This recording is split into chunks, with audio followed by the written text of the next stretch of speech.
Ayan! Welcome back sa ating vlog. Andito tayo ngayon sa Namibia. Pupunta natin yan muna ang ating mga flamingos. Ayan, hour-hour tayo sa flamingos. Small lake lang siya dito dahil 2 hours lang break natin. Ganar ng aura natin. After nyan, syempre, mesmerize tayo sa mga kulay puti at pink na flamingos. Ayan After nyan, syempre, mabilis ang kilos tayo dyan. Pumunta naman tayo sa ating pink lake. Along the way, makita mo yung bundok-bundok na mga asin. Bundok-bundok na mga asin. Ang daming sea salt dyan. So, yung pink lake na to na sinasabi ko, eto na siya.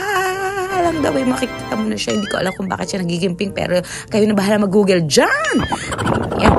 Siyempre, amaze na amaze tayo. First time natin makakita ng pink salt lake in the middle of the desert sa Namibia, sa Walvis Bay pa rin yan. Walvis Bay. Dilaan mo. Inumin mo ha. Ano lasa ng pink salt? Tikman natin. Maalat nga, maalat!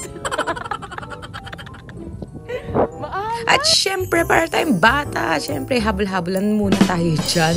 Diba? Kasi first time natin yan, finifeel natin yung air, yung salt, yung atmosphere, charat.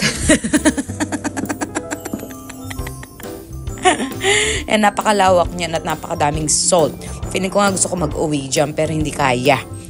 Yan. So, enjoy lang natin yan dahil 2 hours lang para ito yung pruweba na salt talaga siya yung inaapakan natin. O, diba? Amaze na amaze tayo dyan. Yan ang grounding ng sea salt lake. Kunwari, inom-inom tayo dyan. Maalat-alat. Pero maalat talaga siya.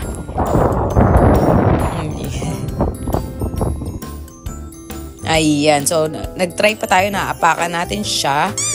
Tapos yung feeling niyan, alam mo, ang sakit. Parang tusok-tusok na, alam mo yung alpombra, gano'n ang feeling niyan. Tapos malagkit sa paa niya. So after niyan, para tayong bata, naglaro-laro tayo kasi first time natin yan. Pabalik na rin tayo kasi 2 hours lang yung break natin. So hanggang sa susunod na vlog natin ulit, quick short vlog lang yan sa Namibia. Sana makabalik pa ulit tayo sa Walvis Bay. Pero iba naman ang pupuntahan natin sa susunod.